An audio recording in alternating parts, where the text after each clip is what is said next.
नका. पण एक काळ असा होता की एवढी बी मिळत नव्हती. मी तेव्हापासूनचा आहे. आमचा अंकुश दादा आणि मी ह्या भागात खेडेगावात कार्यक्रम असला त्या अंकुश दादा टू व्हीलर वर जाऊन तुम्ही तरी स्वतःहून आलाय, आम्ही गोळा करून आणत. एवढा पाऊस आहे आणि आपल्या चेहऱ्यावर अशी, आयोजकांच्या चेहऱ्यावर अशी नाराजी आहे. तर गंमत अशी आहे, इथं जर गौतमीताई आल्या असत्या,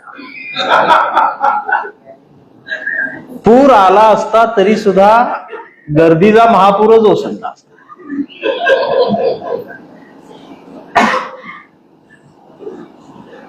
आज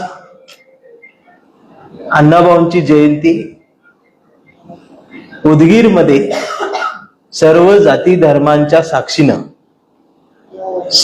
पत्रकारांच्या आयोजनातून होतीये. मला वाटते महाराष्ट्रातली ही सर्वात सुंदर जयंती आहे. वैचारिक उंचीनं त्याचा जर आढावा घेतला तर हाडावरच्या पत्रकारांच्या गर्दीत हाडाचेही पत्रकार उदगीरमध्ये आहेत हे बघून जरा बरं वाटलं. आणि तुम्ही साजेसा असे काम करताय. मित्रांनो, आज अण्णाभाऊंची जयंती 1 ऑगस्टला येते. म्हणजे अण्णाभाऊ जिवंत होते तेव्हाही त्यांच्या वाट्याला वेदनाच होती आणि गेल्यानंतरही वेदनाच आहे. कारण जयंती पावसाळ्यात येते आणि आमच्या मातंग बांधवांच्यात एवढी रग आहे, पण ती जिरवायलाच जागा मिळत नाही पावसाची. अण्णाभाऊंच्या जयंतीच्या निमित्तानं आम्ही लहानपणी वर्गणी मागायला जायचो. प्रत्येक जण दारातनं वाकून वर ढग बघायचा, पैसे नाही म्हणायचा. आणि त्याला माहित असायचं पाऊस पडल्यावर पैसे बी गेले, कार्यक्रम बी गेला. सगळं ज्यांच्यामुळं मी या महाराष्ट्राच्या मातीत जन्माला येऊ शकलो असे छत्रपती शिवाजी महाराज, ज्यांच्यामुळं मी वर्गात गेलो असे डॉक्टर बाबासाहेब आंबेडकर, आणि ज्यांच्यामुळं मी लिहू लागलो ते लोकशाहीर अण्णाभाऊ साठे. आणि आज लोकशाहीर अण्णाभाऊ साठेंची जयंतीच्या निमित्तानं मी उभा आहे. मला माझा मागचा काळ आठवतोय सर. आज जरा कवितेवर थोडा अन्याय आणि विषय लेखकांचा आहे. मी 10वी नापास झालो होतो आणि माझा एकच विषय सुटला होता, इतिहास आणि भूगोल. दोन्ही मिळून 52 मार्काला पास असायचं. मला 53 पडले होते.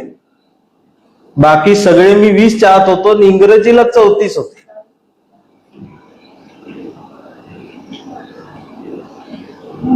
वडील गवंडी काम करायचे सर. 4 सख्या बहिणी, घरची परिस्थिती अलग. म्हणजे शिक्षणाचं काय आमच्या घरात हे नव्हतंच. म्हणजे वडिलांना माहीतच नसायचं आम्ही कितवीला आहोत.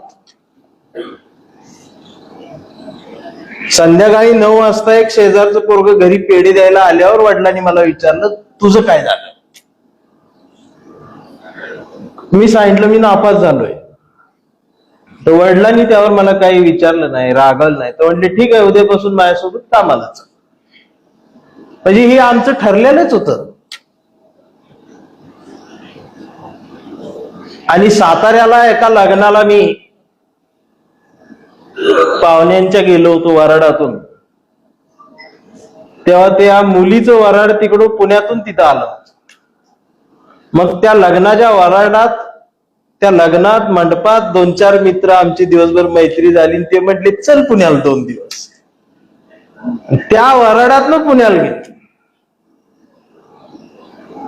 आणि मग आमच्या गावाला वाळू चाळायला, सेंटरिंग कामाला त्यावेळेला 70 रुपये हाजरी होती आणि पुण्याला 110 रुपये हाजरी होती. ती बी खाऊन पिऊन.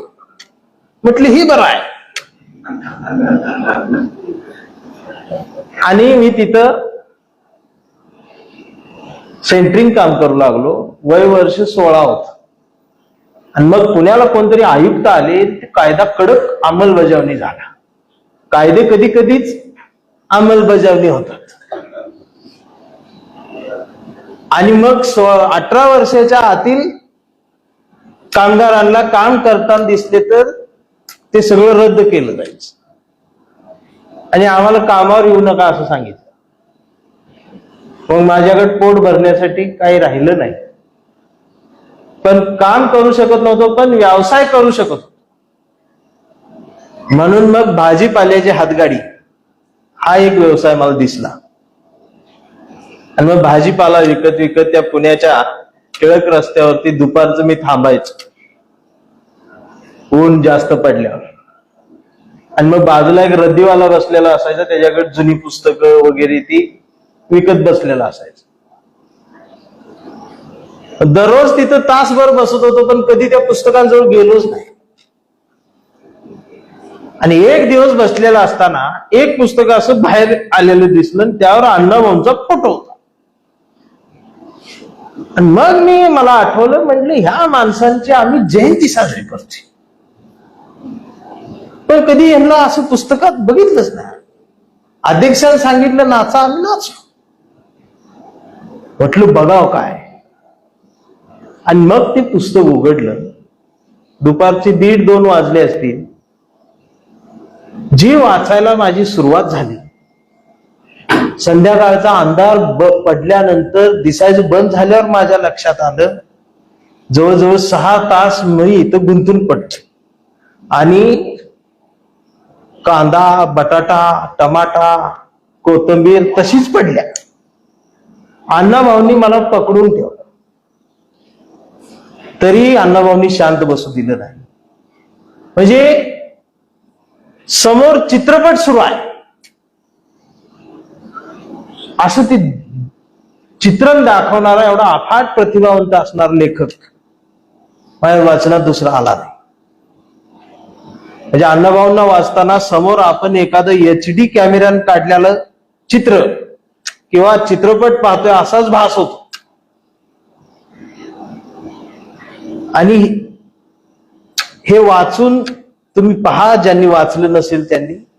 जर तुम्हाला तसं चित्र नाही दिसलं किंवा तसा पिक्चर नाही दिसला तर समजून जा की आपण दरिद्री आहोत.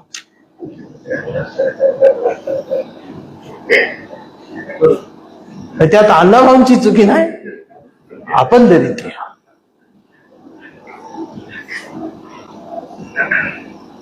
आणि मग वाचनाची आवड निर्माण झाली. त्यातून मग एक ओळ कवितेची लिहिता आली. मग सगळं जे मिळेल ते वाचायला लागलो. आणि अण्णाभाऊंचं साहित्य, लोकशाहीर अण्णाभाऊसाठी. आज या दिवशी मला अण्णाभाऊंचा एक प्रसंग आठवतोय. प्राचार्य PV भोसले नावाचे एक मित्र होते त्यांचे, अण्णाभाऊंचे. आणि अण्णाभाऊ कोल्हापूरला त्यांच्याकडे यायचे. त्यांनी लिहिलेला आहे.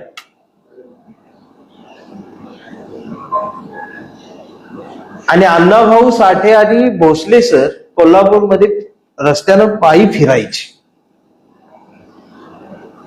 आणि एक दिवस मराठी साहित्यातल्या फार मोठ्या समीक्षिका देशपांडेबाई नावांच्या, त्यांनी मराठी साहित्यातल्या प्रत्येक लेखकांच्या साहित्य कृतीवर समीक्षक पर लेख ग्रंथ लिहिलेले होते. आणि त्यांचं तिथं पोस्टर लागलं होतं. आणि त्या दिवशी त्या तिथं कोल्हापुरात येणार होत्या. अण्णाभाऊ 2 मिनिटं ते पोस्टर बघत थांबले. प्राचार्य PV भोसले सर त्यांना सांगायला लागले की या मराठी साहित्यामधल्या फार मोठ्या समीक्षिका आहेत. तर अण्णाभाऊंच्या डोळ्यात पाणी होत. भोसले सर म्हटले, साठे सर पाणी का डोळ्यात?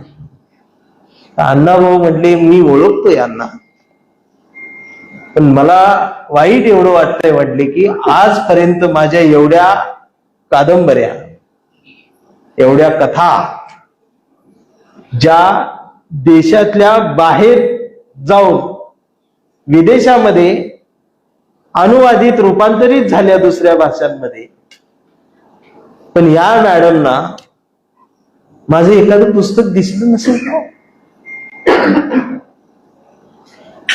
अण्णाभाऊंनी तेव्हा बोलून दाखवलेली खंत की मी आज अनुभवतेच आहे.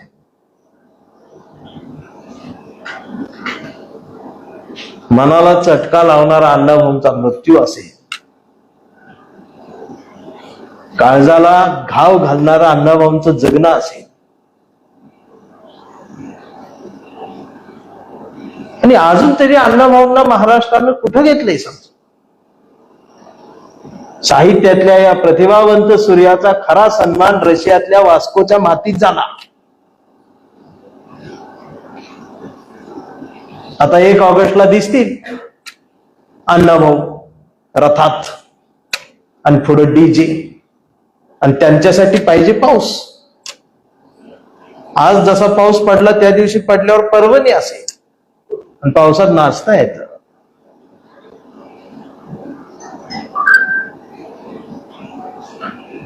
दोन वर्षापूर्वी अण्णाभाऊंच्या नावानं अण्णाभाऊंचं नाव एका ताऱ्याला दिलं आणि कार्यकर्ते नाचायला लागले. मी म्हटलं काय झालं? तर म्हटले नितीन दादा अण्णाभाऊंचं नाव ताऱ्याला दिलं. मलाही आनंद झाला. म्हटलं दिलं? मग मी त्याला विचारलं, म्हटलं कुठं आहे तारा? ते वरच बघायला लागला. म्हटलं इकडं पश्चिमेला आहे, पूर्वेला आहे, वर तर सगळं ढगच. ते अजूनपर्यंत वरच बघत बसलाय. म्हणजे जी डोळ्याला दिसत नाही नीट तिथं नाव अण्णाभाऊंच. अच्छा, दिलं तेवढा तरी सन्मान केला. माझी मागणी आहे, लोकशाहीर अण्णाभाऊ साठेंना भारतरत्न पुरस्कारानंच आम्ही सन्मानित केलं पाहिजे. आणि त्या उंचीचा लेखक भारतामध्ये सुद्धा नाही. आता अनेक जण भोवया उंच करतील किंवा सोशल मीडिया कमेंट करतील, अण्णाभाऊंना भारतरत्न कसा काय? पण त्यांना माझं एक प्रश्न आहे, सचिन तेंडुलकर कोण आपले मेहुणे आहेत का?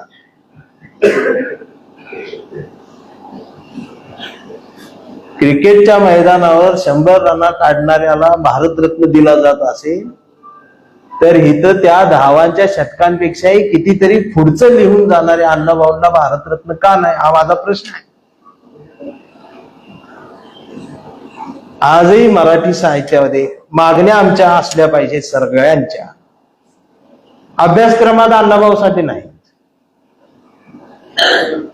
अण्णाभाऊंचा एकच धडा स्मशानातलं सोनं अभ्यासक्रमात होता, आणि तो धडा ज्या ज्या पोरांनी अभ्यासला,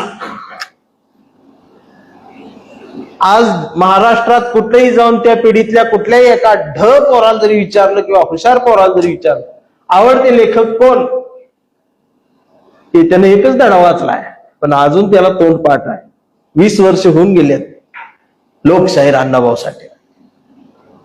मग इथल्या लक्षात आलं की अण्णाभाऊंना पुस्तकात घातले की आम्हाला कोण विचारत नाही.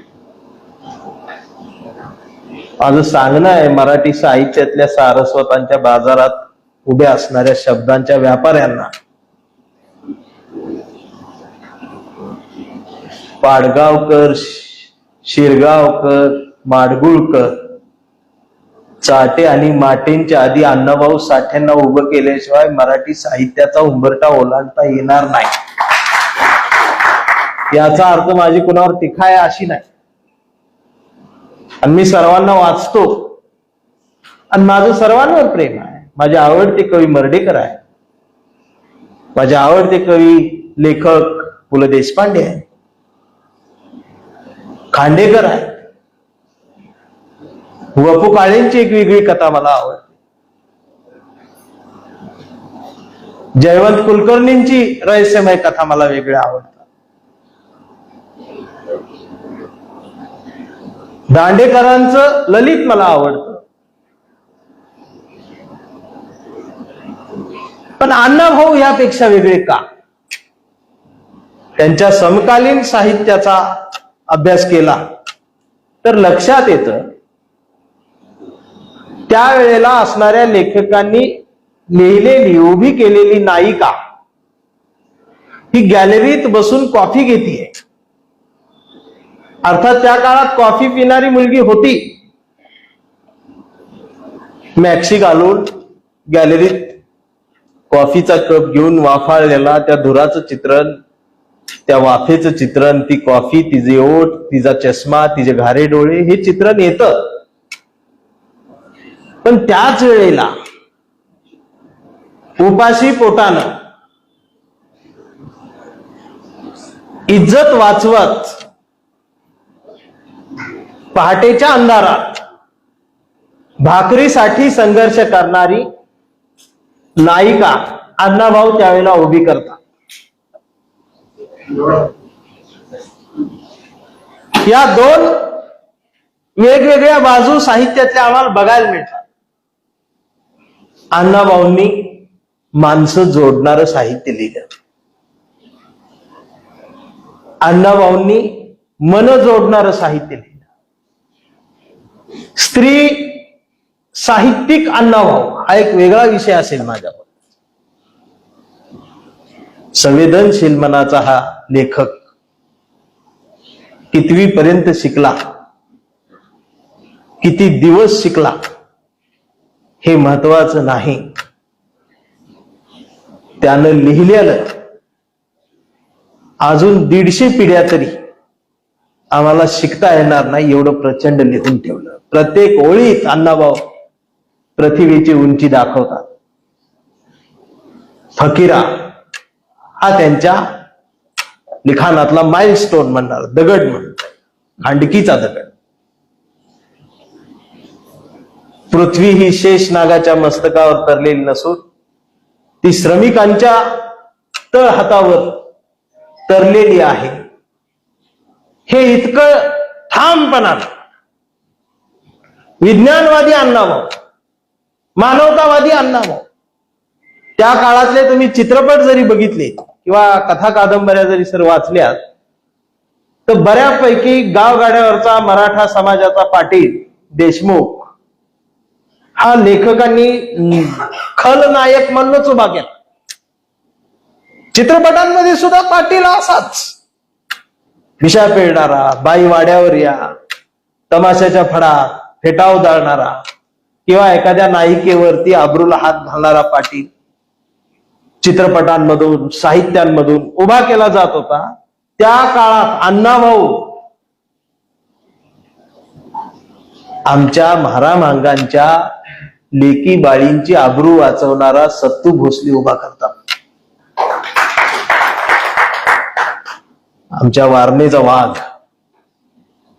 आणि अजूनही जुन्या म्हाताऱ्या बायका ज्यांनी अण्णाभाऊंना बघितलं, वाचलं, त्या सत्तू भोसलेच्या कथा वारणेच्या खोऱ्यात आजही म्हाताऱ्या बायका सांगतात.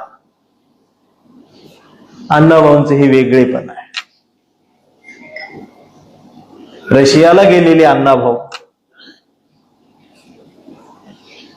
खर तर या महाराष्ट्रात 2 तुकाराम खऱ्या अर्थानं मराठी साहित्यामध्ये मला दिसतात. एका तुकारामानं अभंग लिहिला आणि मराठी मनाला जाग करण्याचा प्रयत्न केला, तर दुसऱ्या तुकारामानं कथा लिहिली, कादंबरी लिहिली, शाहिरी लिहिली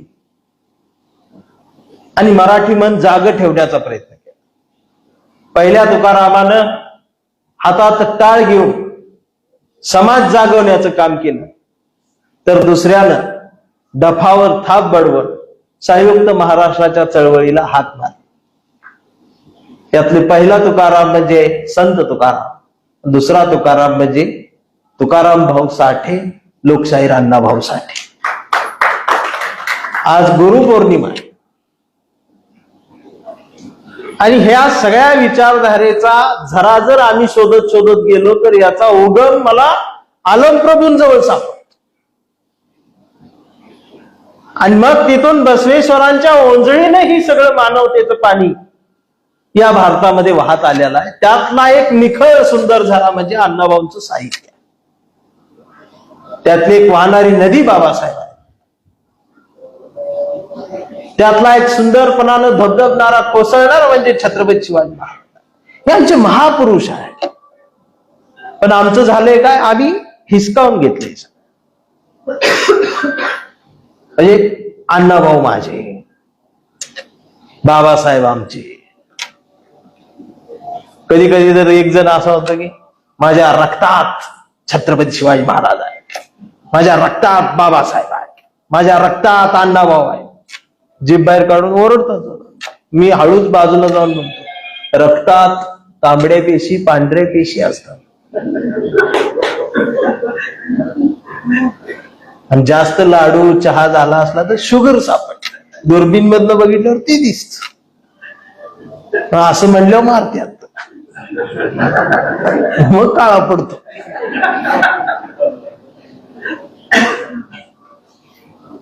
आपली पत्रिका कधीतरी फेसबुकवर टाकली होती. मी सहज समोर आली, त्या खाली कमेंट पाहिजे, मला शिव्या, ह्याला कशाला बोलवला, का बोलला.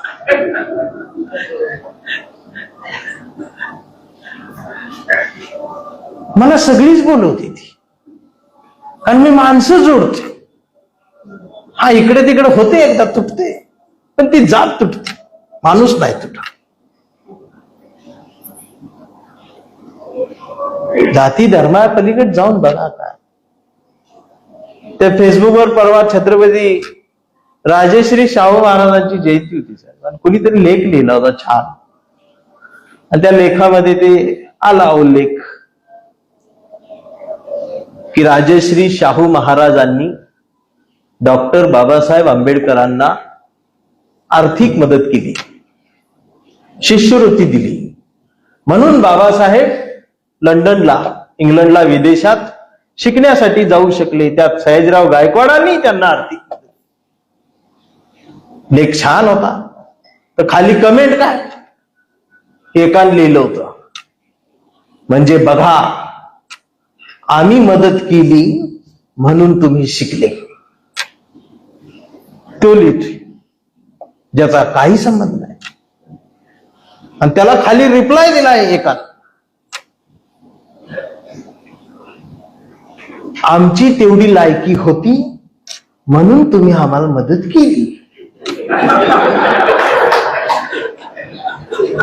हे बोलतायत कुणावर, शाहू महाराज, बाबासाहेब.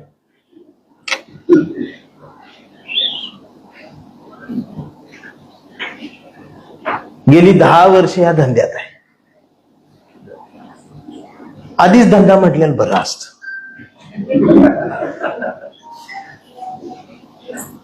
खूप प्रयत्न केला कसाब सर जात लपवून ठेवण्याचा, पण शोधलीच. आणि ऑगस्ट महिना फुल बुकिंग झाला. मग म्हणला मातंग समाज हो आपलाच आहे.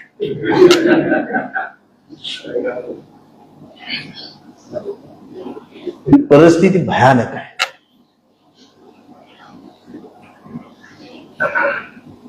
यांना कुठली जात आहे, जग बदल घालूनी खाव मज सांगून गेले भीमराव अण्णाभाऊ साठे. छत्रपती शिवाजी महाराजांचा पोवाडा विदेशात म्हणणारे अण्णाभाऊ साठे. आणि आता आमचे अण्णाभाऊ, आमचे अण्णाभाऊ, आमचे लवजी वस्ताद, आमचे. मी तर म्हणतोय एक कायदा करायला पाहिजे. असा जर एखादा बौद्ध बांधव आमचा म्हणाला बाबासाहेब आमचेच, उचला.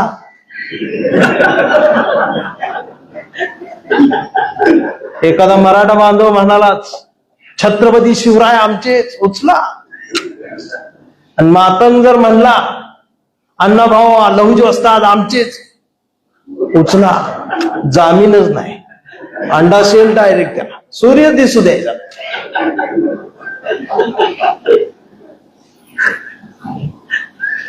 आणि आम्ही तारा शोध वर बघायला ना, अण्णाभाऊ खाली पुस्तकात आहे ते येड्याने.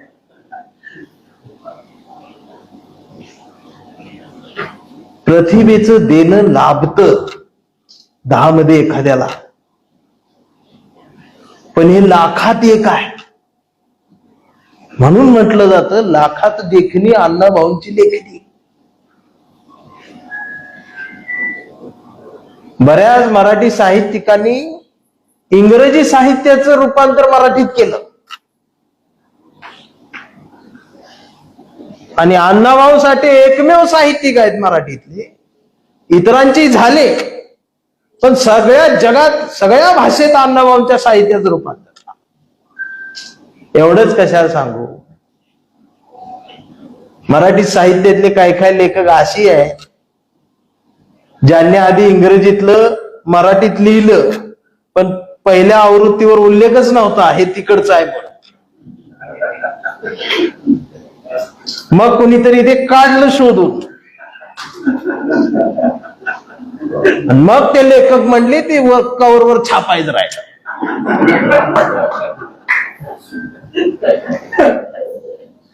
ह्या घटना आहेत खऱ्या. अण्णाभाऊ जे जगले तेच लिहिलं. वाऱ्याच्या पाठीवर स्वार होऊन फकीरा निघाला. वाक्यात दम किती आहे.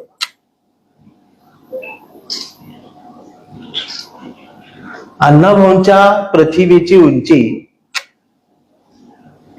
मला एका कथेत सापडते, म्हणजे ती मोजताच येत नाही. फकीरा ही तर अण्णाभाऊंचं म्हणजे सगळ्यांचं आवडतं साहित्य आहेच, पण कधी जमलंच, मला ते पुस्तकाचं नाव आठवना, पण अण्णाभाऊंची एक डोळे नावाची कथा जी अण्णाभाऊंची सगळ्यात माझी आवडती. अण्णाभाऊंचं जेवढंच आहे सगळं आवडतंच, पण डोळे महिन्यातून एकदा दोनदा वाचतोच. एखाद्या मुलीच्या डोळ्याचं वर्णन कशा शब्दात करावं आणि ती मुलगी कशी उभी करावी. अण्णाभाऊंची डोळे नावाची एक कथा आहे. एका कथेमध्ये त्या सगळं भावविश्व फिरवून जातं माणसाचं. गीता नावाची एक मुलगी आहे, तिचे डोळे फार सुंदर आहेत आणि ती ज्यांच्याकडे बघते त्यांना असं वाटतं की ही माझ्याकडे प्रेमानच बघते, आणि प्रत्येकाला संशय असतो की ही माझ्या प्रेमात आहे, कारण तिचे डोळे खूप बोलतायत, तिचे डोळे सुंदर आहेत आणि तिचं लग्नही झालेलं आहे. अण्णाभाऊंनी फार सुंदर वर्णन केले ते. आणि तिचे डोळे सुंदर असल्यामुळं, ती दिसायला सुंदर असल्यामुळं तिचा नवरा तिच्यावरती जास्त संशय घेतोय.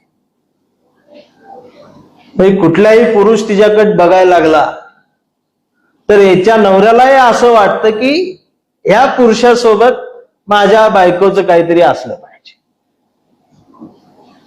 पण तरीही गीता डोळ्यांची पापणी खाली ठेवत, नजर जमिनीकडे टाकत जगण्याचा प्रयत्न करते. आणि तिचाच एक दीर तिच्या अब्रूला घाला घालण्यासाठी बसलेला आहे. आणि दुपारी ती एकटी असताना तो घरात येऊन त्याच्या मनातलं वादळ तिला सांगू पाहतोय.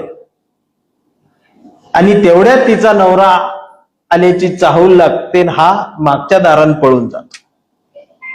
आणि तो पळून जाणारी आकृती नवरा बघतो आणि त्याला दाट संशयाची खात्री होते. त्याच्या लक्षात येतं की आता जी व्यक्ती गेली ती व्यक्ती माझ्या बायकोसोबत काहीतरी त्यांचं आहे सुरू. आणि म्हणून गीतावरती तो शिव्या द्यायला सुरुवात करतो, गीताला भांडतो. आणि मग सगळ्यांचं मोबाईल एकदाच कसं वाजतं.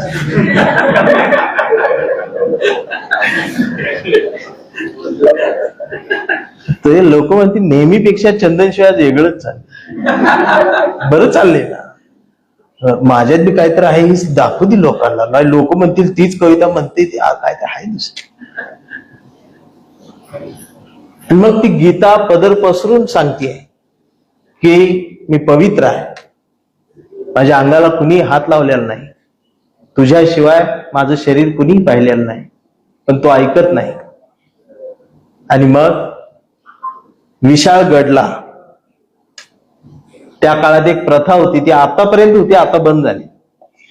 तिथे एक पुजारी बसायचा, कढई असायची, तेल उकळलं असायचं त्यामध्ये, आणि तिथं खरं खोटं करायची पद्धत होती. तो म्हणाला देवबाबाकडे चल, तिथं खरं खोटं करू. गीताचा यावरती विश्वास नव्हता, तो तिला तिथे घेऊन गेला.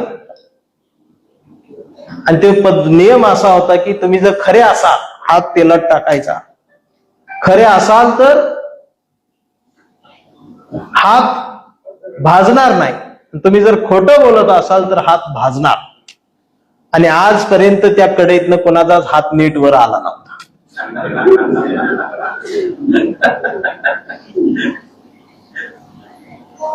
मग गीता तिथं उभी राहिली आणि पुजाऱ्यानं सांगितलं घाल हात, तू जर खरी असशील तर तुझा हात भाजणार नाही, तेल उकळलेला आहे, आणि तू जर खोटी असशील तर तुझा हात भाजून चमडं निघून जाईल. आणि मग गीताच्या लक्षात आलं की तुम्ही किती खरी असली तरी विज्ञानाच्या नियमानुसार हात काही नीट वरती येणार नाही. आणि मग गीता तिथं बंड करते. अण्णाभाऊ काय करतात पात्रांच्या कृतीतून, गीता तिथं म्हणते पुजारी बाबा तुम्ही देवाच माणूस, तुमचा थेट संबंध देवाशी आहे, मी साधी बिचारी बाई, तुम्ही असं करा, माझ्या वतीनं तुम्हीच त्याला हात घाला. मी जर खरी असेल तर तुमचा हात भाजणार नाही, आणि मी जर खोटी असेल तर तुमचा हात भाजेल. यावरती त्या आजवर सुरू असलेल्या परंपरेला, व्यवस्थेला धक्का दिला, प्रश्न केला, म्हणून तिथं तिला नाकारलं. आणि मग तिच्या नवऱ्यानं सुद्धा तिथंच तिला मारहाण करून तिला सोडून दिलं. आणि रात्रीच्या अंधारात विशाळगडच्या डोंगरावरून ती चालत कोल्हापूरच्या दिशेने येते. आणि रात्रीच्या अंधारात अण्णाभाऊ मावळणीकडे का कुठेतरी तिकडे गेलेले आहेत, आणि त्या रस्त्यानं अण्णाभाऊ चालत तिथं भेटताय अंधारात, आणि चांदणं पडलेलं आहे. आणि अण्णाभाऊची आणि त्या गीताची ओळख होते. पहिल्या भेटीतच भाऊ बहिणीचं नातं निश्चित होतं. आणि अण्णाभाऊ रात्रभर चालत, तो रात्रीचा प्रवासही त्यामध्ये गुंड दरोडेखोर मागावरती आहे, तिला वाचवत अण्णाभाऊ सकाळी तिला नागावला आणून सोडतात, तिच्या दारात तिचं घर बघतात, आणि अण्णाभाऊ निघून पुन्हा वाटेगावला येतात. आणि कथेचा शेवट, काही दिवसानंतर अण्णाभाऊ त्याच भागात फिरत चालत गेलेले असतात. आणि मग अण्णाभाऊंना आठवते ती रात्र विशाळगडच्या पायथ्याशी, ती भेटलेली एक बहीण, तिचं घर इथंच आहे, काय तिचे डोळे होते, किती सुंदर देखणी स्त्री माझ्या आयुष्यात बहीण म्हणून आली, पुन्हा एकदा तिचे डोळे पाहावे, पुन्हा एकदा तिला पाहावं म्हणून अण्णाभाऊ तिच्या दारात जात आहेत. अंगणात सकाळची वेळ आहे, इकडं तिकडं बघतायत तर एक मुलगी गुडघ्यात मान खाली घालून बसलेली आहे, हाडं दिसत आहेत. आणि अण्णाभाऊ आवाज देत आहेत, गीता आहे का? आणि मग गुडघ्याच्या खाली मान घातलेली गीता मान वर करून विचारते, कोण? वाटेगावचा भाऊ आहे काय? आवाजावरनं ओळखलं. आणि मग अण्णाभाऊ तिला म्हणतात, तुम्ही कसं काय माझा आवाज ओळखला? तर ती म्हणते, मीच गीता. आणि मान वर करून अण्णाभाऊंकडे बघते, त्यावेळेला अण्णाभाऊ हादरून जातात, कारण गीताचे दोन्ही डोळे नसतात, तिथं फक्त भुयार असतात. आणि अण्णाभाऊ म्हणतात, जगातले मी पाहिलेले एवढे सुंदर डोळे कुठं गेले त्यावरती उत्तर देते, याच डोळ्यांनी घात केला, याच डोळ्यांनी सौंदर्य दिलं, पण याच डोळ्यांनी संशय दिला, याच डोळ्यांनी जगणं मुश्किल झालं, याच डोळ्यांच्या सुंदरतेमुळे संसार मोडला. आणि म्हणून हे डोळे घेऊन, सुंदरते घेऊन जगता येणार नाही. कारण रोजच्या वखवकलेल्या नजरा, त्या नजरेंना या डोळ्यातली निखळता भिडणार नाही. म्हणून भाऊ मी डोळे फोडून घेतले असं सांगणारी गीता एवढं अण्णा भाऊ वेगळ्या दुनियेत घेऊन जातात. आणि म्हणून अण्णाभाऊंची जयंती ही डीजे वर नको. अण्णाभाऊंची जयंती ही महाराष्ट्राच्या सरकारनं, या देशातल्या शासनानं साहित्याचा सप्ताह म्हणून फार मोठ्या प्रमाणात साजरी केली पाहिजे. पण आम्ही या जातीचा लेखक, या जातीचा महापुरुष म्हणून अडकावून ठेवलं. आणि आता तर काही जण नवीन कार्यकर्ते ते फेसबुकवरचे कार्यकर्ते ते त्या सोशल मीडियावर प्रश्न विचारतायत, अण्णा भाऊ असे कोण लागून गेले, त्यांची बाबासाहेबांबरोबर बरोबरी करता येईल का? अरे बरोबरी नाही करता येत. अण्णा भाऊंनीच लिहून ठेवलंय, जग बदल घालून निघाव मग सांगून गेले मित्र. बाबासाहेब ही उंची वेगळी, साहित्यातल्या अण्णा भाऊंची उंची वेगळी. कारण आम्ही बघत नाही. म्हणून तुम्ही मला ऐकताना सुद्धा तुमचा जातीचा घेर टाकून न्यूट्रलवर माणूस म्हणून जर मला ऐकाल तर नितीन चंद्रशी तुम्हाला कळेल. पण तुमच्या पोस्टवर कमेंट केलेल्यांना सांगा,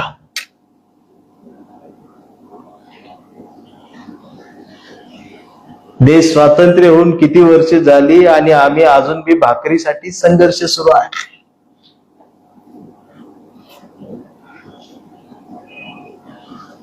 प्रत्येक जात एकटी पडलेली आहे.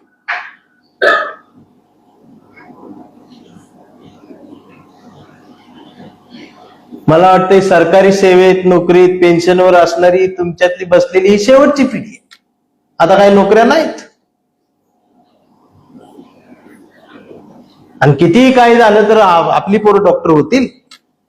20 लाख रुपये फी आहे वेगळ्या बॅचची, फक्त त्यातनच डॉक्टर होते. तुमची सुद्धा अभ्यास करून तहसीलदार झालेली शेवटचीच पिढी. पेपरच फुटतेस.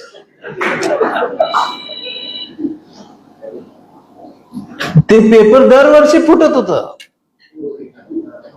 आम्हाला आता कळलं. आणि या वर्षी पेपर नीट फुटला नाही. आधी नीट फुटत होते, या वर्षी नीट म्हणून कळलं.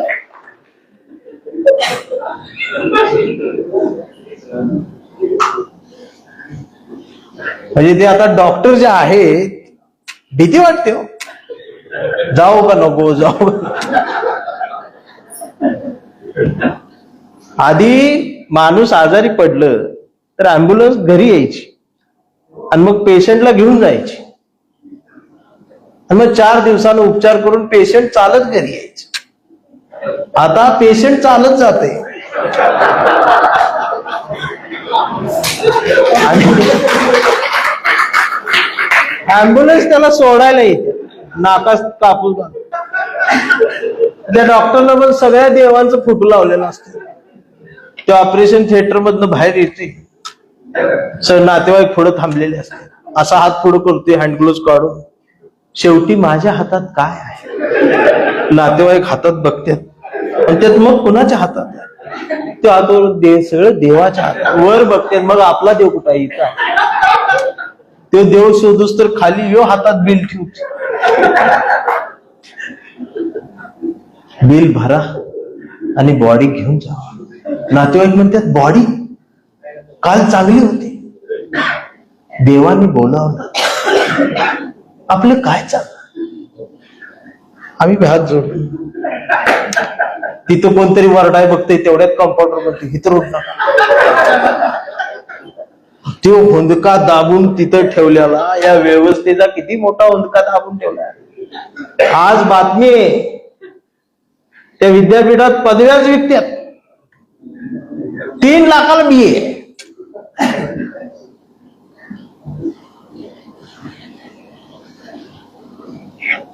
कसं होणार?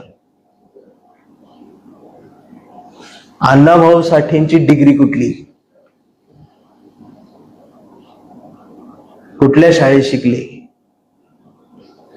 तर किती मोठं शहाणपण देऊन गेले.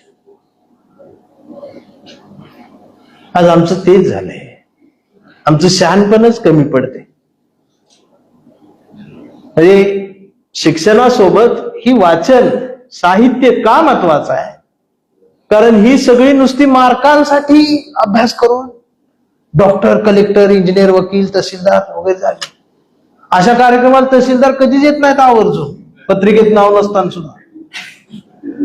तुम्ही कसं आला एवढ्या पावसात? शहाणपण आहे. कारण तहसीलदार माणसाची ड्युटी खरी 6 नंतर सुरू होती. तुम्ही आज येताय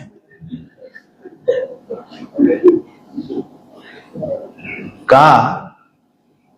त्यांनी जी उल्लेख केला स्मशानातलं, तेव्हाच कळलं म्हणते ही इकडचा तहसीलदार. म्हणजे शहाणपण. नाहीतर मग त्या खरातकड कोण गेले? डॉक्टर, इंजिनियर, वकील, न्यायाधीश, इन्स्पेक्टर गेले. गौंडी, सुतार अजिबात फिरकला. ते आपलं कुठंतरी आपलं गल्लीतच एकच असत्या लिंबू बिंबू धावते, आपलं काय ती उतारा टाकला त्याचा विषय संपला हो. आणि त्यानं ती आपण ती चल्लसाट खेळत होतो अंकुश दादा, चिचुक अर्धा करून पांढरं काळ ते 4 चौकोन टाकून चल्लसाट, 4 जण आम्ही बहिणी, अखंड चिचुका नाही, तो अर्धा तुकडा 3.5 लाखाला ऐकलाय.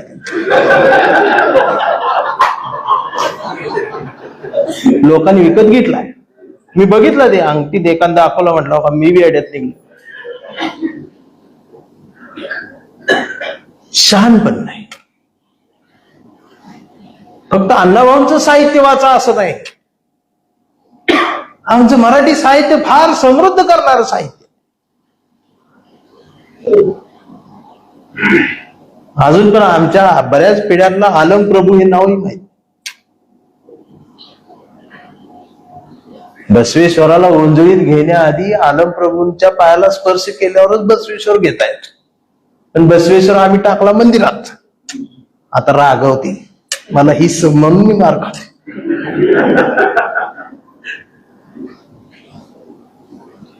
संत बसवेश्वर ती तिकडं आम्ही बंदिस्त केलं. तेव्हाची क्रांती आहे ती. 2026 मध्ये 3.5 लाखाला चिचुका ऐकत घेतला. म्हणून आम्हाला तुकाराम महाराजांचं, ज्ञानेश्वर महाराजांचा बोट धरणं गरजेचं आहे. पण आम्ही यांचं बोट सोडून बागेश्वर बाबाच दरबार धरचे. मग बागेश्वर बाबाच दरबार धरलाय, खरात बोट तोडतो. मला कधी कधी खरंच कसं जर वाटतं की असे खरात सुद्धा पाहिजेत. आणि आमचं ऐकत नाही, ते बरोबर करतो.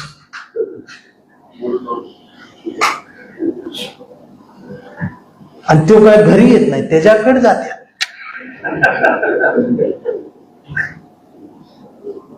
पण तो सापडला बी पाहिजे सारखा. अण्णाभाऊंचं साहित्य हे आज दिशा दाखवणारं साहित्य. म्हणून दरवर्षी अण्णाभाऊ 8वी ते 10वी यामध्ये एक तरी अण्णाभाऊंचा धडा अभ्यासक्रमाला जर लावला तर किती मोठं शहाणपण. या पिढ्यांना मिळेल.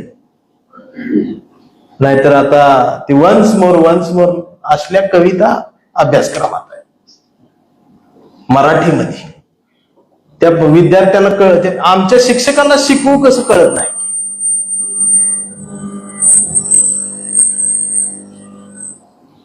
हे असं आहे.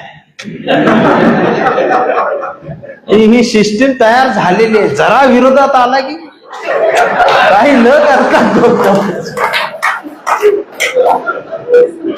म्हणून आम्ही झुरळ.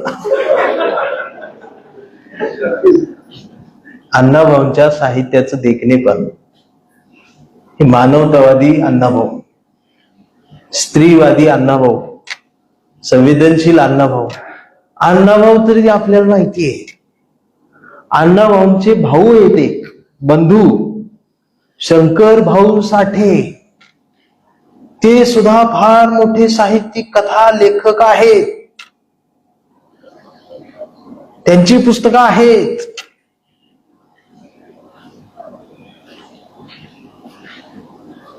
हे अजून अण्णाभाऊ पर्यंत पोहोचलो नाही तर तिथे कधी पोहोचणार.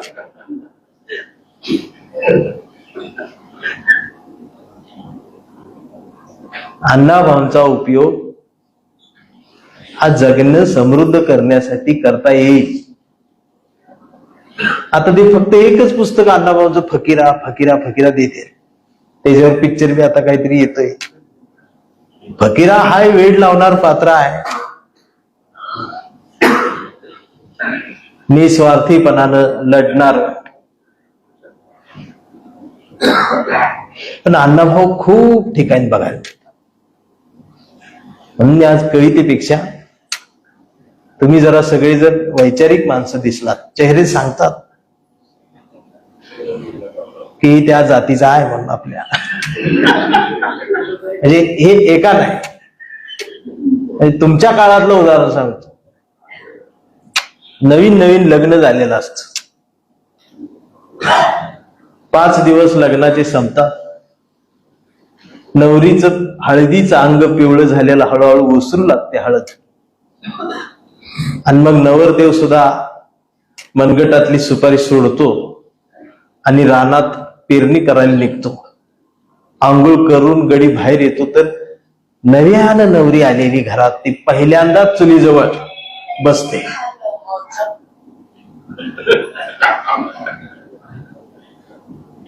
आणि पहिल्यांदा चुलीजवळ बसल्यानंतर हा मिशीला पेळ देत नव्या नवरीकडे बघतो. ती भाकरी थापायला बसते आणि हिरव्यागार बांगड्यांनी तिचं मनगट दोन्ही भरलेली आहे. बावरलेली पोरगी, नवी नवरी, नवी हळद, नवी मेहंदी, भाकरी थापतीये. आणि भाकरी थापता थापता तिच्या मनगटातला एका काकणाचा वन भाकरीवर उमटतो.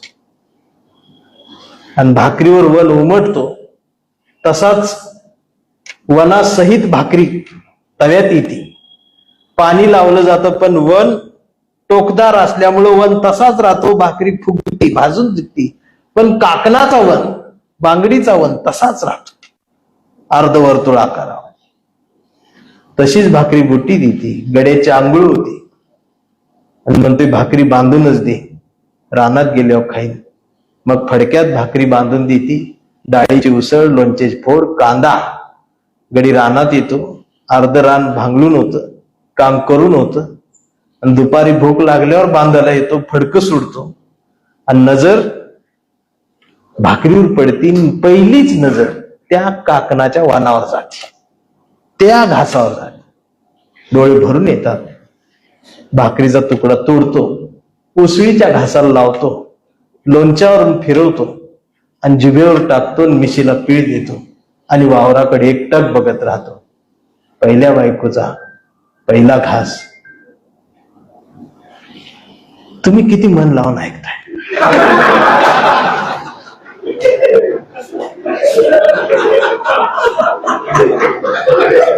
हे जगण्याचं साहित्य. याला ह्याच्यात काही नव्हतं. मी सांगत बसलो, तुम्ही ऐकत बसला. त्याला म्हणतात हायजॅक करणं. आणि सध्या अख्खा देश असाच हायजॅक केला.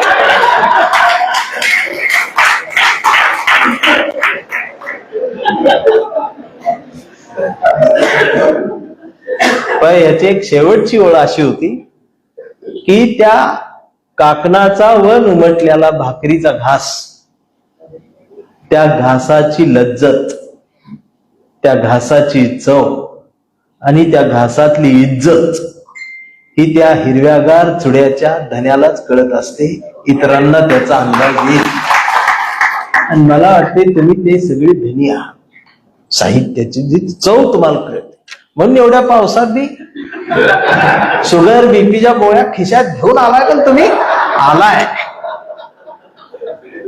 ही शेवटचे एक वाक्य बोलायसाठी एवढा वेळ घेतला बघा.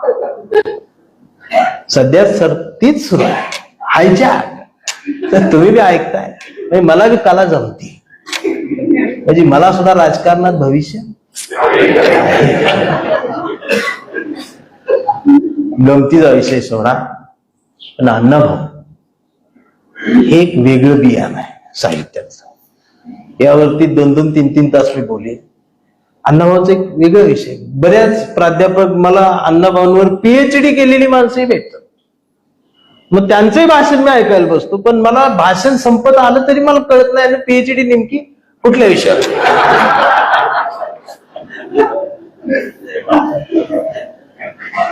म्हणजे वाटेगावला जन्म झाला, मुंबईचा प्रवास, चिराग नगरची भूत, इरेन गाडव खाल्लं, नरसू, ह्याच्या पलीकडे पण अण्णाभाऊ हे काय काय आहे. आणि मला तर असं वाटतंय की अण्णाभाऊंचं बरंच साहित्य छापलं गेलं नसावं, ते चोरीलाच गेलेलं असावं. कारण अनेक पुस्तकं ज्या वेळेला समोर येतात त्यावेळेला कुठंतरी लिंक लागत राहते की अण्णाभाऊच आहे, की त्यांनी घेतलेला आहे त्या काळात. ही यातली खोली ज्याला कळती त्याला कळलं, ही पोचली असं ती म्हणल मला, ह्यो पोचलाय तिथं.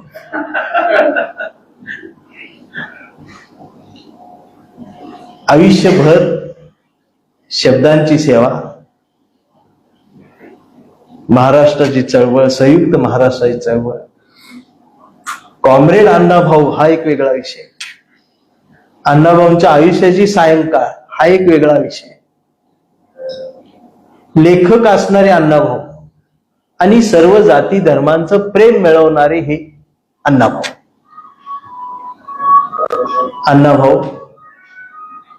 अण्णाभाऊंचं साहित्याचं वेगळेपण अधोरेखित करताना अण्णाभाऊ साठेंची एक वेगळी दुनिया, पण ती वेगळी नसते, ती आमच्या जगण्याची कुठली तरी गोष्ट सांगते, आणि ती आजही आम्हाला आमची वाटते. मग स्मशानातलं सोनं मधला भीमा, पोटासाठी मड्याच्या तोंडात हात घालणारा भीमा. अजून एक अण्णाभाऊंची कथा आहे, जिवंत काडतूस नावाची. अण्णाभाऊ काय लिहितायत, कुठं नेतायत आणि काळजाच्या ठिकऱ्या कशा उडवतायत. 2 भाऊ आहेत आणि 2 भावांच्या बायका सख्या बहिणी, सख्या जावा आहेत, आणि 4घे खाण काम करायचं, गुरासारखं काम करतायत खाणीत. दिवसभर राबतायत, संध्याकाळी ते पाल टाकले तिथं झोपतायत, आणि अधून मधून मटण, थोडीफार दारू 4घे घेतायत. आणि मग एक दिवस ठेकेदार जास्त दारू, जास्त मटण देते, आणि मग संध्याकाळी दारू पिऊन मटण खाऊन 4घच्या 4घ झोपतात. नशा वाढते आणि रात्र गडद होत जाते. तशी त्या रात्रीच्या अंधारात ह्या 4घांकडून एक चूक होते. थोरल्याची बायको धाकट्याजवळ आणि धाकट्याची बायको थोरल्याजवळ जाते. अंधारात आणि नशेत काहीच कळत नाही, आणि सकाळचा सूर्य उगवतो, पहिलं किरण ह्या पालावर पडतं झोपडीवर, आणि मग लक्षात येतं उजेडात रात्री घडलेलं सत्य, नशेत अंधारात घडलेलं पाप. वहिनीला आई म्हणणारा भाऊजी आणि भाऊजीला लेकरासारखं बघणारी आई, वहिनीचा कधी चेहराही न पाहिलेला दीर, फक्त पायाकड बघून जगणारा, या अडाणी माणसांनी सुद्धा जपलेली ही संस्कृती आणि यांच्या नशेमध्ये ही मनात आलेली विकृती आणि हे चौघच्या चौघ, याचं वर्णन अण्णाभाऊ फार जबरदस्त करतात. चौघच्या चौघ एकमेकांशी काही बोलत नाही, कसलाही या चौघांमध्ये संवाद होत नाही. चौघच्या चौघ चालत खालीवरती येतात आणि मग ते सुरुंग ठेवलेले आहेत तिथं, आणि ते सगळे सुरुंग गोळा करतात. सगळे सुरुंग गोळा करून चौघही त्या सुरुंगावर उभे राहतात, वात हातात धरतात. पेटवली जाते, कुणीच एकमेकांना बोलत नाही आणि स्फोट होतो. चौघांच्या आतडी रक्ताचे डाग सगळ्या त्या खाणीभर पसरले जातात. कुणाची बॉडी कुठली काय कळत नाही. प्रायचित्त नावाची कथा आहे. अण्णाभाऊ हे वेगळं चारित्र्य संपन्न जगणं, व्यसनांपासून दूर राहून जगणं, अण्णाभाऊ शेवटच्या काळात करून दाखवलं, लिहून दाखवलं. या लेवलला कुठला लेखक गेलेला मला दिसत नाही. मी खरं सांगू, आमच्या अण्णाभाऊ साठेंना जर त्या काळात इंग्रजी भाषेची खिडकी उघडी झाली असती तर शेक्सपियरला सुद्धा मांडीवर झोपवण्याची ताकद असणारा हा एकमेव साहित्य.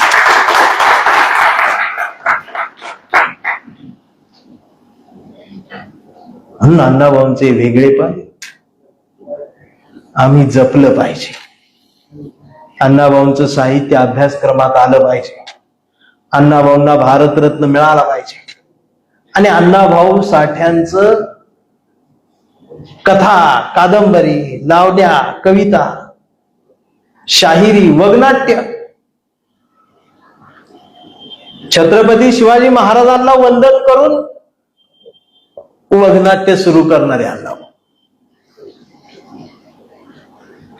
छत्रपती शिवाजी महाराजांचा पहिला जय जयकार जर मोठ्या प्रमाणात कुणी सुरुवात केली, अण्णाभाऊंनी केली. ती सुद्धा धाडसानं केली. अण्णाभाऊंनी या जातीच्या अपेष्टेखाली या वनव्यामध्ये खूप भोगलेला आहे. बाप माती विकायचा, म्हणजे झाडांना कुंड्यांना लागणारी मुंबईतली माती अण्णाभाऊंचे वडील विकायचे. या माणसानं शब्दांशी कशी ओळख केली असेल? बरं, ओळख नाही झाली, शब्द या माणसाचे गुलाम झाले. हे अण्णाभाऊ साठे. म्हणून आमच्या पुढच्या पिढ्यांना, आताच्या या झेनजीला सुद्धा आम्ही अण्णाभाऊ दिले पाहिजे.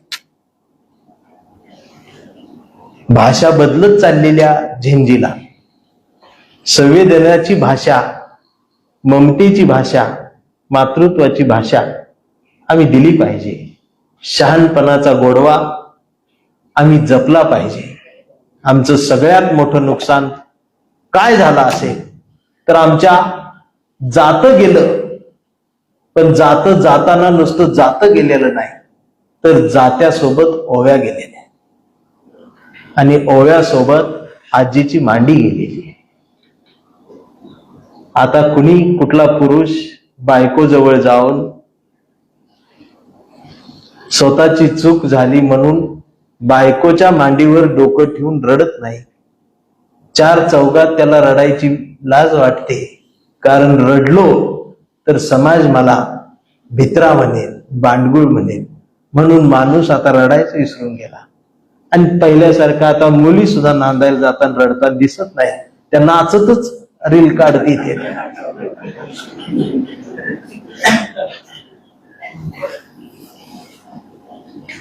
ही सगळं हरवलंय कारण आम्ही साहित्याकडे गेलोच नाही ना. साहित्याची वाट लावून ठेवली इथं. मराठी साहित्य, दलित साहित्य, काय संबंध? म्हणजे आम्ही नाहीच, कोणच नाही. म्हणजे आमचं वेगळंच हो. अंकुश सिंदगीकरांन कविता दलित साहित्य. त्यानं त्या तमन्ना भाटियावरती जरी कविता लिहिली तिच्या लिपस्टिक वरती, तरी ती दलित साहित्यिकाची कविता, दलित साहित्य ते उजवं साहित्य, ही डावं साहित्य. मला तो सापडला नाही अजून. हे नेमकं म्हटलं कोणी पहिल्यांदा, उजवण डाव.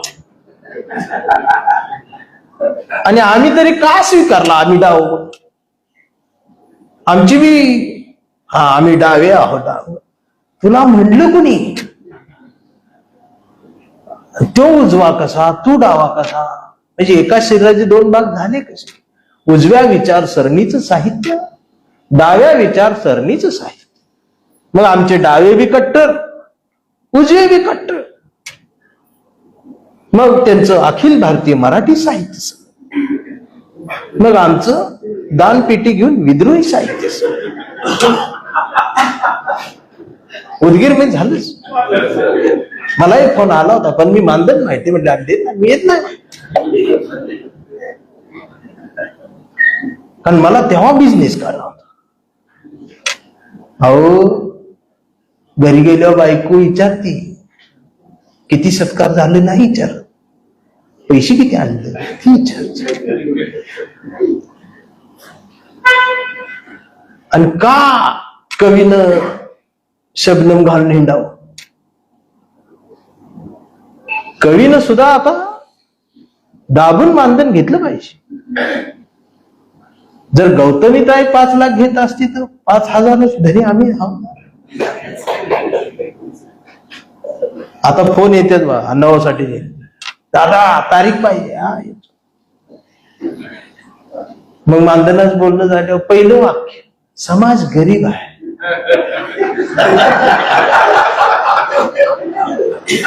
असं आमचे आतड भरून येते. मी म्हणतो अण्णाभाऊंसाठी चला, अण्णाभाऊ पेरो, बाबासाहेब सांगो, माणसं जोड. मी जातो, बोलतो, तळमळीन बोलतो, निघून जातो. आणि दुसऱ्या दिवशी त्याच्या स्टेटसला बघितल्यावर कळत समाजानं 8 लाखाचा डीजे आणला होता, मला 8,000चा गुंडा.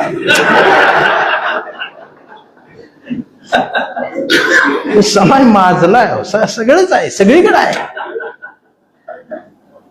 म्हणून मी बी काय करतोय, सीझन बाय सीझन.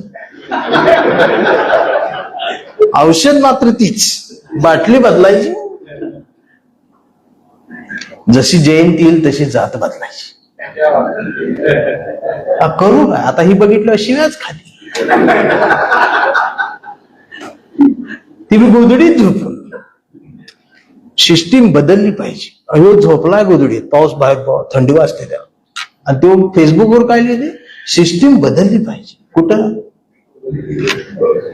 गाणं कुठलं, जागा असावं, भीमाचं पिल्लू जागा असावं, ऐकते झोपून.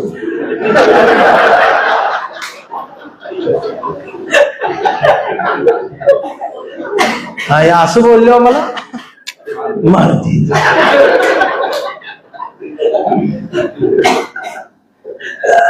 गमतच आहे ना सगळी. हे डावं उजवं का? अखिल भारतीय मराठी साहित्य संमेलन एवढा खर्च करून घेताय ना, साहित्य समाजाचा आरसा आहे, तर समाजासमोर आरसा उभा करा ना वर्षातून एकदा. अरे साहित्यच आहे ना, जिथून तुम्हाला शेतकऱ्यांची वेदना समजते, जिथून तुम्हाला शिक्षणात काय सुरू आहे ते समजते, तुम्हाला येणाऱ्या 20 वर्षानंतर काय उगवेल आणि त्यासाठी काय आज पेरावं लागेल, हे साहित्यच देत ना. इथे कोण नसत. 50 कवी आमंत्रित असतात, बरोबर सर? कवीची कविता कवीच ऐकतो.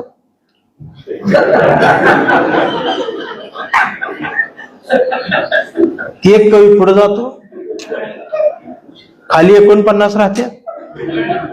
तो कविता म्हणतो, इकडनं ट्रॉफी पाकिट मिळालं, तो घेऊन जातो, राहिले 49. मग वरती दुसरा येतो, खाली 48, मग 47, शेवटी एकच इथून. आणि त्याला ती मायकवाला मंडपवाला म्हणती लवकर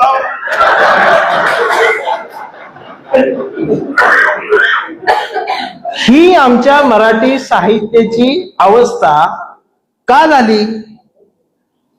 कारण आम्ही ओरिजिनल साहित्यिक लेखकांना आम्ही पुढे आणलंच नाही. आम्ही बिनकामी साहित्यिक महाराष्ट्राच्या माथ्यावर मारले. हा आरोप आहे माझा. तुम्ही दरवर्षी अण्णाभाऊ साठे ठेवा पुस्तकांमध्ये, आणि फक्त अण्णाभाऊ साठेंचा फक्त बारका फोटो साहित्य संमेलना पत्रिकेवर छापा. आता महाराष्ट्र येते तिथे. वामनदादा कर्डक आहे, आमचे शंकर पाटील आहे, सुरेश भट. आता तुम्ही म्हणशील हे तिकडे कुठे गेला? हे त्यांचं जसं झालं तसं आमच्याही चुका आहे. आमच्यातल्या एखाद्या साहित्यिकाला जरा तिकडचं पण आम्ही वरण भात वालं वाचत नाही म्हणूनच तुला घेत नाही तिथे.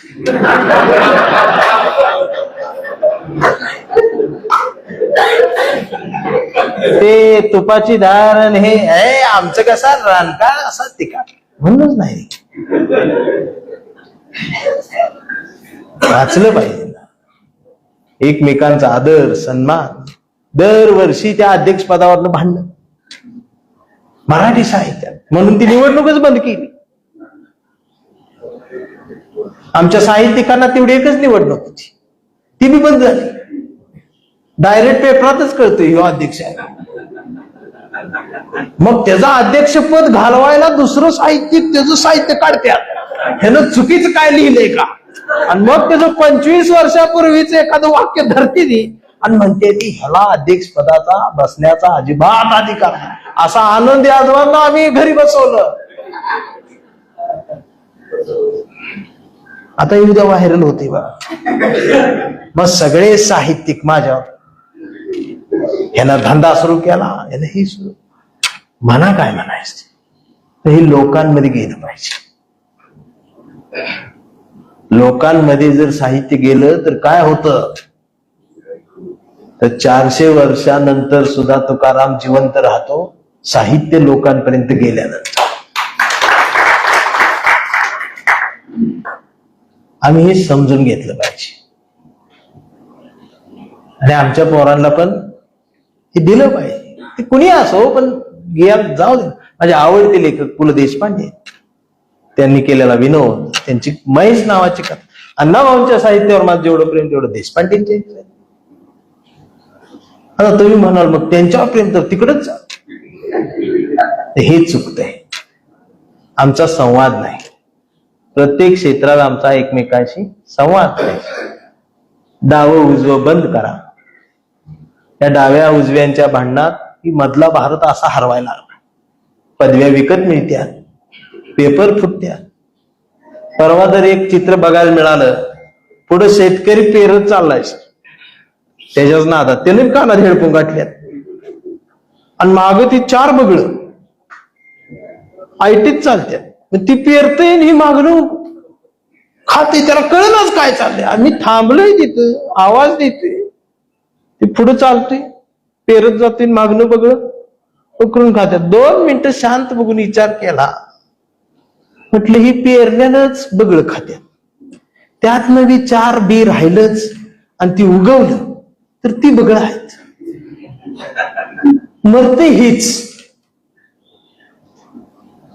आता तर कोणतरी आज हेही म्हटलं की शेतकऱ्यांचं जरा बाजूला ठेवा, पण उद्योजकांना सांभाळ. आणि आज छत्रपती शिवाजी महाराज असते तर गुलाबाचा मोगराच झाला असता.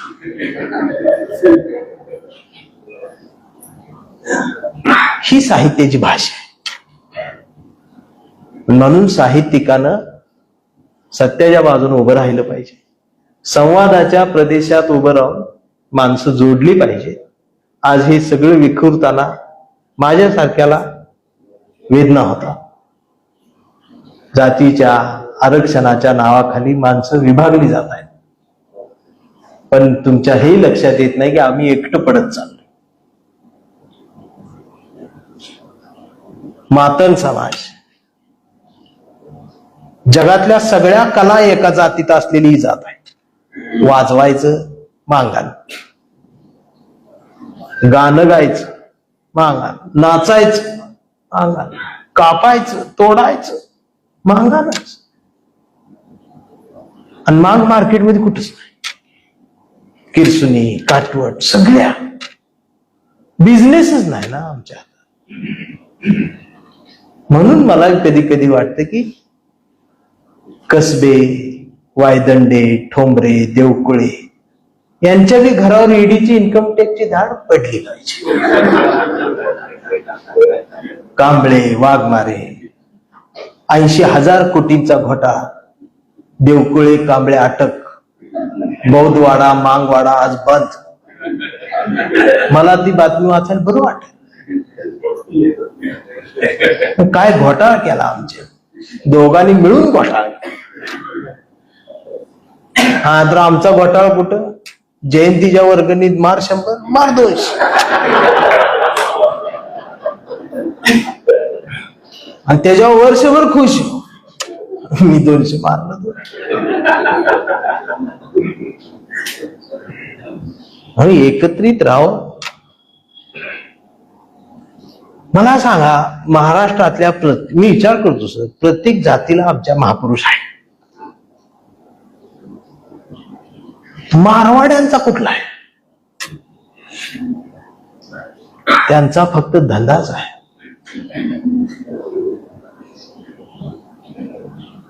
आता पिवळे झेंडे छापले त्याने, दांड लावून तयार आहेत. त्याला माहित आहे 1 ऑगस्टला ही माझ्याच कडची आहे. आणि ते लगेच उद्यापासून जय लवजी जय लवजी. त्याला माहित ऐकतंय. आणि ऐन टायमाला 50 ते 150ला जाते. त्याला कळलं. आम्ही एक दिवस गाडीला लावून नंतर कुठं पडून जाते कळतही नाही. इथं उदगीर मध्ये सोडा, पण उदगीरच्या प्रत्येक गावात बी ती आल्या. माझा काय राग नाही, हे देश आहे कुणी कुठे, पण आम्ही कुठंच नाही हो. आम्ही कुठं? आम्ही मोर्चात. कोण म्हणतंय देत नाही, घेतल्याशिवाय राग.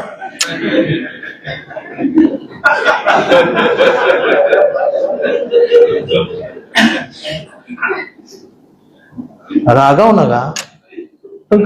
त्यात पातेल्यातलं दूध संपलंय आणि ती खरडून काढायसाठी कसली भांडणं. तुम्ही हे विषय अस्मितेचा बनवून ठेवला. जग मोठा आहे, स्वप्न मोठी घ्या, तर पुढच्या पिढीच काहीतरी होणार आहे आमचं. आज एकमेकांची कॉलर धरून दोन्ही जाती तिन्ही जाती सगळी उभी राहतात सर. आमच्या कुणाच्याच लक्षात येईना पुढच्या पिढ्यांचं काय. बरं, ज्यांच्याकडे पैसा आहे त्यांना असं वाटतंय माझं 52-50 लाख रुपये देऊन पोरग डॉक्टर होईल, पण कधी ना कधी त्याचा दवाखाना फुटणार आहे. आणि नुसता दवाखान्याच्या काचा फुटणार नाही, त्याची हाडं फुटणार आहे. त्यामुळं थोडस सगळ्यांनी मिळून साहित्याचा आरसा करून भविष्याचा समाज बघावा. ही परंपरा, संतांची शिकवण काय नाही दिला आम्हाला. बाबासाहेब आंबेडकर, महात्मा फुले, लहुजी वस्ताद साळवे, ज्योतिबा फुल्यांच्या वाड्यात हातात दांडपट्टा घेऊन थांबलेले हेच लहुजी वस्ताद. आमचं काय कशात नसते. आम्ही एकमेकांवर नुसत्या टीका करायच्या. एकमेकांचा हात हातात घ्या. आय बहिणीवरनं शिव्या. जातीच्या अस्मितेसाठी देशाचा तिरंगा अंतिम आहे. तिरंग्याला ज्या वेळेला गरज पडेल त्यावेळेला तुमचे सगळे रंग झाकून ठेवता आले पाहिजे. एवढं शहाणपण हे साहित्यातून येतं. आणि हे सांगितले आमच्या महापुरुषांनी, देश आधी भविष्य आधी. पण आम्ही भविष्याकडे पाठ फिरवली, भूतकाळाकडे तोंड केले आणि भूतकाळातलं फक्त कबरी शोधत बसल्या. आणि वर्तमानात दंगली पेटवायची कामं सुरू आहे. हे कुणालाही परवडणार नाही.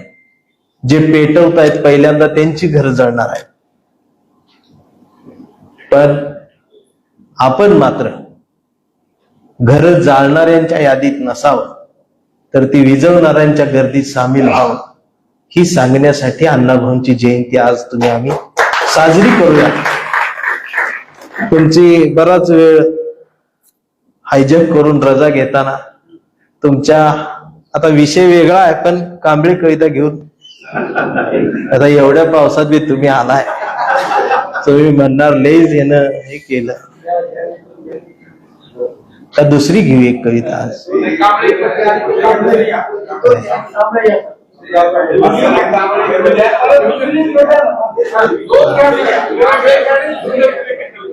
आधी एक वेगळी घेतो. आता जरा मोबाईल सायलेंटवर ठेवा. आणि बऱ्याच लोकांना मी एक सांगतो, कधीच कुणाला फोन आला तर लगेच उचलू नका.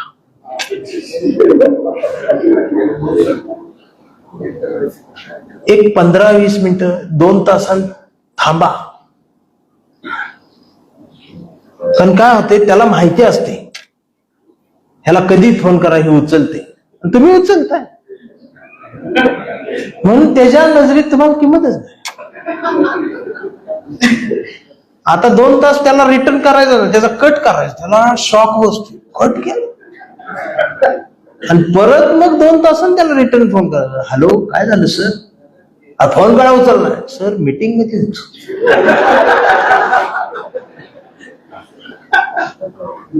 ती एकदम सॉफ्ट होते. भले आपण गवंडी काम करतो, सांगताना काय सांगायचं, सर मीटिंग मध्ये होतो. झोपलेला असो, हातात मोबाईल असो, बघायला येते, पण आपल्या रेल चालूच ठेवायला, उचलायचा नाही. 2 तासांत रिटर्न करायचं, सर काय झालं? फोन का उचलला नाही? सर मीटिंग मध्ये होतो. ती म्हणली ना, कसल्या मीटिंग? महत्वाच्या मीटिंग मध्ये. आता एवढं सांगून मी तुम्ही फोन उचलला ना आता, तर मग तुम्ही आणि तुमचं आयुष्य तुम्ही बघून घ्या. मग बायकोला फोन आल्यावर कट करते सगळी.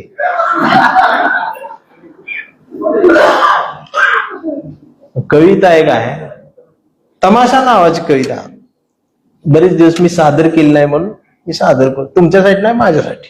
माझी प्रॅक्टिस राहावी, माझ्या लक्षात राहावी. कारण तुमच्यासारखं असं दर्दी पब्लिक कधीतरीच भेटत, म्हणून ती लुटायला एक मजा असते. ही दसऱ्याचं सोनं असत, नाही वर्षभर तरवाडाचाच पाला असतो. कविता आहे तमाशा नावाची. मस्तावलेल्या नजरांना नजर भिडते अंधारात, मोगऱ्याचं चांदणं माळते मी वेणीच्या अंबरात. ही शाहिराची ती लावणी बेधुंद ओठांवरती कत्तल करते काळजांची, आणि पेंगत पेंगत धांदल उडते झाडावरच्या पाखरांची. कधी मी राधा कृष्णाची, कधी मी मुरळी वाघ्याची, आणि गवळणीतली मावशी होते, आणि रात्रभर गंमत करते नाच्याची.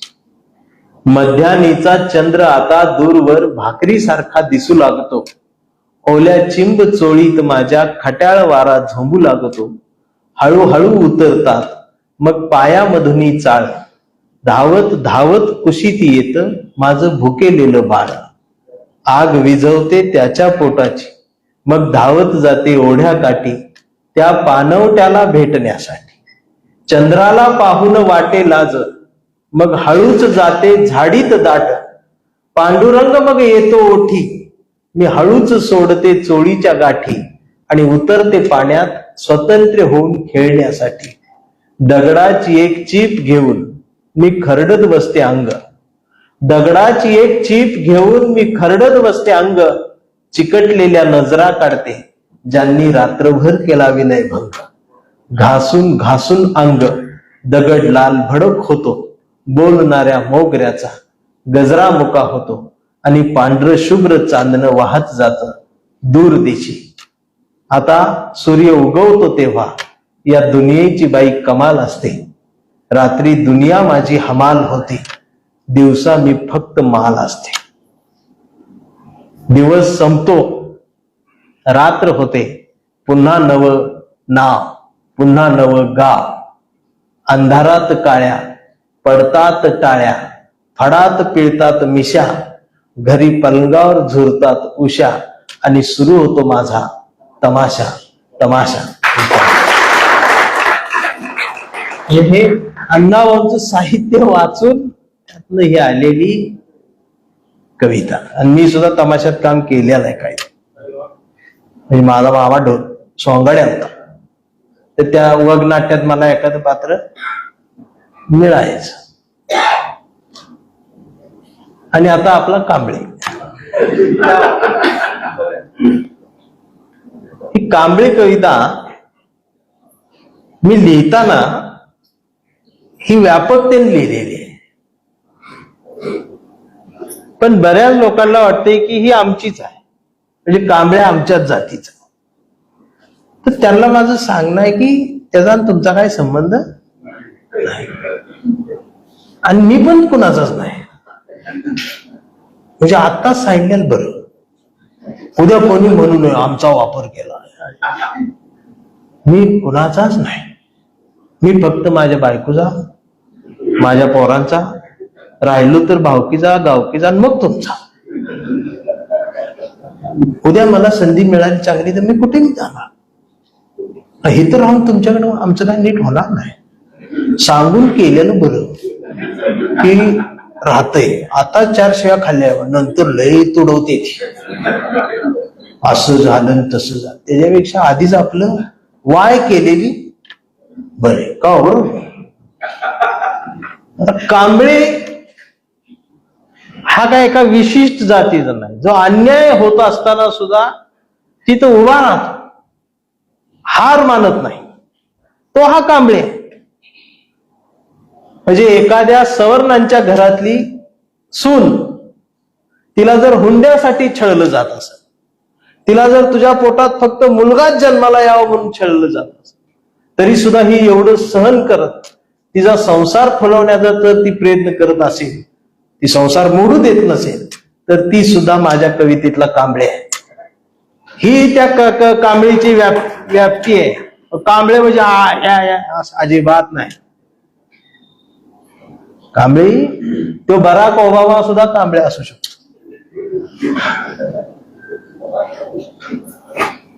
आणि बरेच जण मला म्हणते की हो इकडे बी जातो तिकडे बी जातो.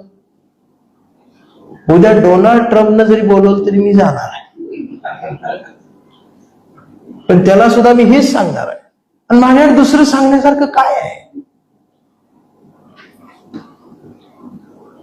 बाटली कुणाची असो, औषध माझं, या विचारांचं मानवतावादी पूर्वगामी संवादाची भाषा. आणि मला वाटते ही भाषा कुणाला आवडणार नाही असं कुणी नसेल. आणि जर कुणी असेल तर ते त्याचं आयुष्य त्याच्या संग तुमची कट्टरता तुम्हाला एक दिवस डबऱ्यात घालणार आहे. आणि ही डबऱ्यात घातल्यानंतर बी तुम्ही कट्टरता म्हणत असला, वर्ण माती बी तुम्हीच वगडून घेणार. श्वास गुदमरून मरणार आहे तुम्ही कट्टरतेच्या नादात. कधीतरी बाबासाहेबांना आरक्षण दिलेले बाबासाहेबांच्या पलीकडचे पण बाबासाहेब बघा ना. रोज फेसबुकवर फक्त हे दिलं ते दिलं आरक्षण. बाबासाहेब लय वेगळा विषय, मोठा विषय आहे. ह्यांचं आरक्षण दिलं, आरक्षण त्याच्या पलीकडे आहेत बाबासाहेब. नद्या जोड प्रकल्पातले बाबासाहेब आहेत, संस्कृत मधले बाबासाहेब, प्रॉब्लेम ऑफ रुपीज, 1 रुपयाचा हिशोब, भारताची ही गणित आज बिघडत चालली, तेव्हा ती बाबासाहेबांनी केली. ही बाबासाहेब नाही असं ह्याच्यामुळे मारायला लागली.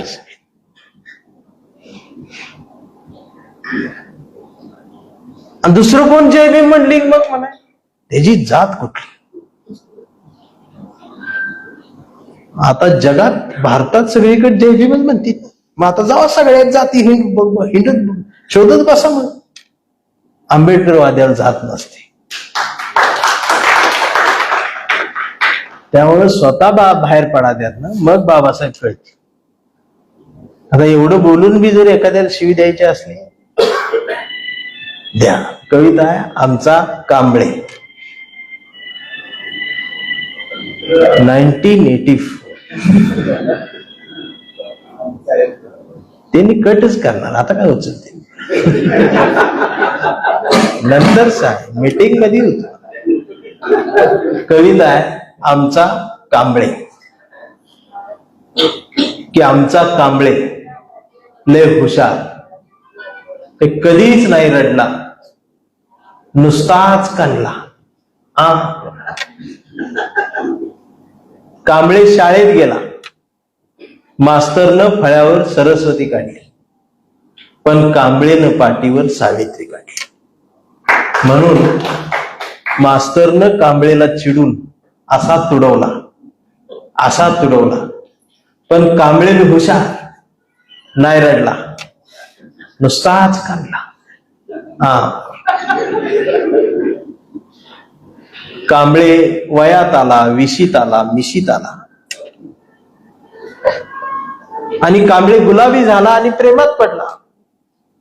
मग गार्डन मध्ये बसल्यावर तिने विचारली त्याची जात.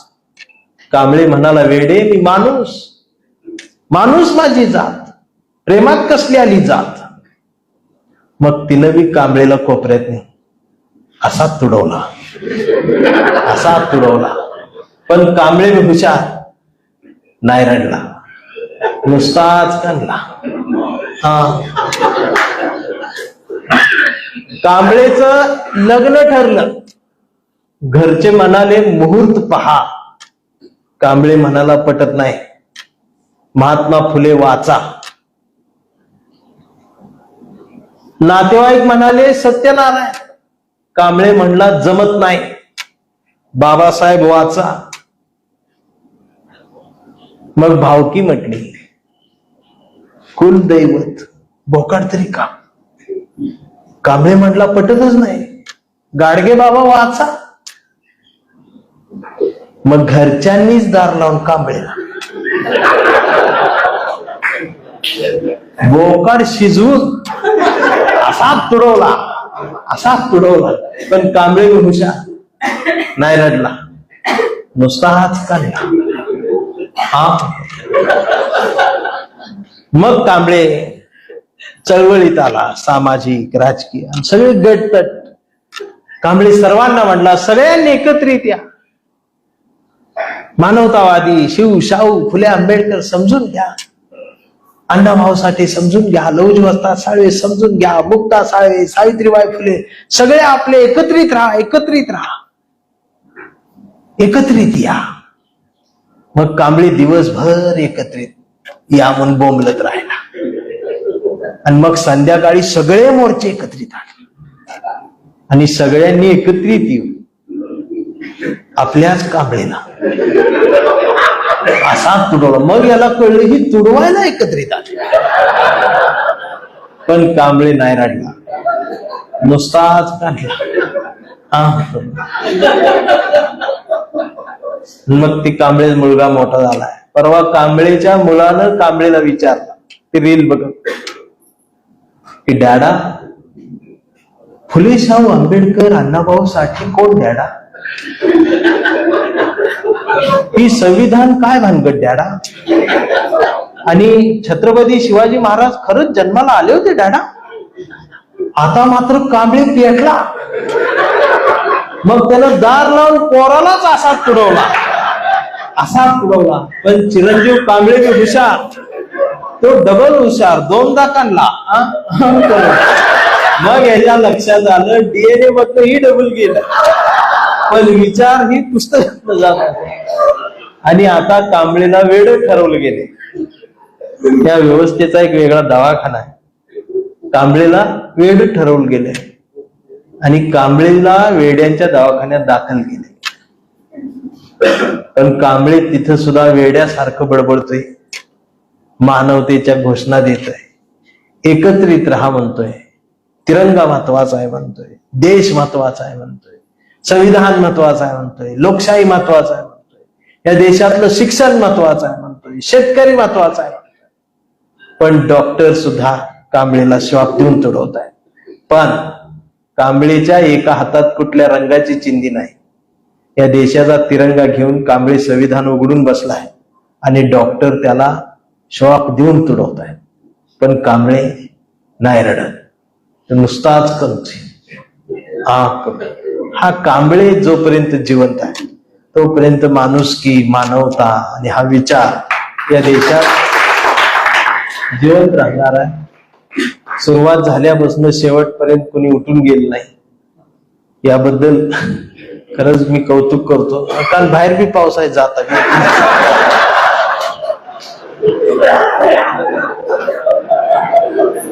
आभार काय मानणार नाही, पण आभारांचे माझा 2 तास झाले एवढ्या. पुढच्या मैफिलीला आहे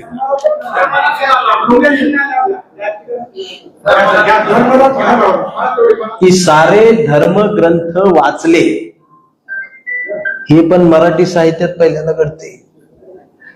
लोक खाल्लं हिरोईनला लावणीची फरमाईश करत होती,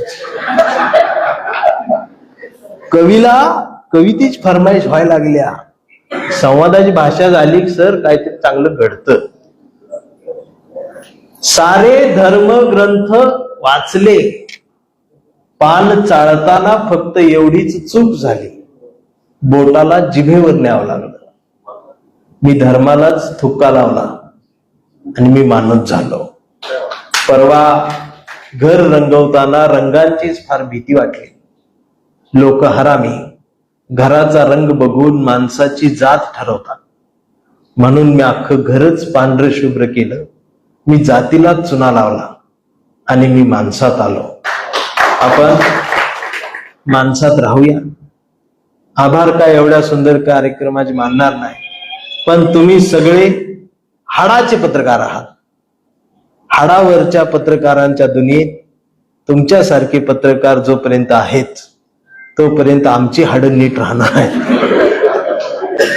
म्हणून एवढं सुंदर जयंती, पत्रकार लोक आहेत सर सगळी, आणि तुम्ही सगळी जण, ताई आहेत, नगराध्यक्ष ताई, उपनगराध्यक्ष, नगरसेवक, तहसीलदार साहेब, म्हणजे राजकारण, समाजकारण, प्रशासन एकत्रित येऊन अण्णाभाऊंचा उदगीर मध्ये सुरू आहे. आणि त्याचा साक्षीदार पावसाच्या साक्षीनं का होईना पण मला तुम्ही उभं केले. म्हणून आभारांचे भार कशाला, सत्कारांचे हार कशाला, मनात एक घरटं बांधूया, त्या घरट्याला दार कशाला, झुळझुळत्या या अण्णाभाऊंच्या साहित्याला आपल्याही डोळ्यांचा उजेड देत राहूया. मिनमिनत्या या अण्णाभाऊंच्या लेखणीला आपल्याही जगण्याचा उजेड सातबारा देत राहूया. जोपर्यंत अण्णाभाऊंची लेखणी, अण्णाभाऊंचं साहित्य आमच्या मनाला साथ घालत राहील त्याला आयुष्यभर प्रतिसाद देत राहूया. कांबळे कविता संपली तेव्हाच कार्यक्रम संपलेला होता, नंतर मी परत हायजॅकच करत होतो. धन्यवाद. आभार.